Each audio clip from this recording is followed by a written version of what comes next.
아동 청소년을 상대로 한 악랄한 성착취 범죄가 좀처럼 사라지지 않고 있습니다. 얼마 전 육군 장교에 이어서 이번에는 20대 회사원이 수십 명의 청소년을 대상으로 성착취 동영상을 제작하다 검거됐는데요.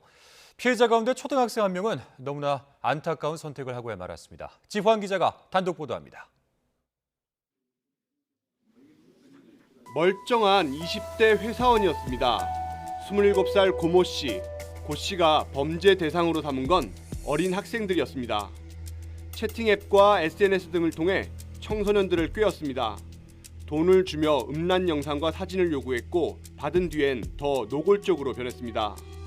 욕설과 협박이 이어졌고 혹시라도 알려질까 불안감에 쫓긴 어린 학생들은 고 씨에게 끌려갈 수밖에 없었습니다.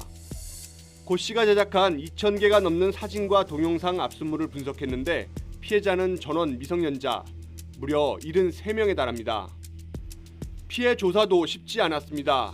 디지털 성범죄 특성상 피해자 거주지가 제각각이고 어린 학생들은 도움을 받기보다 주로 숨고 도망치는 걸 선택했습니다. 너무나 안타까운 일도 있었습니다. 죄책감과 불안감을 이기지 못한 초등학생 피해자는 스스로 극단적 선택을 하고 말았습니다. 상습 성착취물 제작 배포 등의 혐의로 구속돼 재판에 넘겨진 고 씨. 고 씨는 법정에서 모든 죄를 인정했습니다.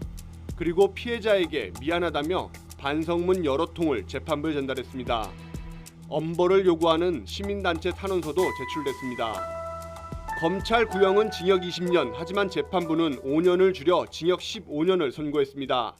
재판부는 아동 청소년에 대한 성적 학대가 장기간 이어진 만큼 죄질이 매우 좋지 않다면서 피해자 가운데 한 명은 충격과 고통으로 스스로 목숨을 끊는 비극적인 일이 발생했다고 말했습니다. 다만 피고인이 범행을 모두 인정하고 과거 범죄 전력이 없는 점을 종합적으로 고려했다며 양형 이유를 설명했습니다. 최근 전국 청소년 수십 명을 상대로 성착취 영상물을 제작한 육군 장교 역시 징역 16년이 내려진 1심형이 너무 무겁다며 항소한 상태. 이른바 N번방 사태 이후 강화된 양형 기준이 마련됐지만 어린 청소년을 상대로 한 악랄한 디지털 성착취 범죄는 좀처럼 사라지지 않고 있습니다. YTN 지환입니다.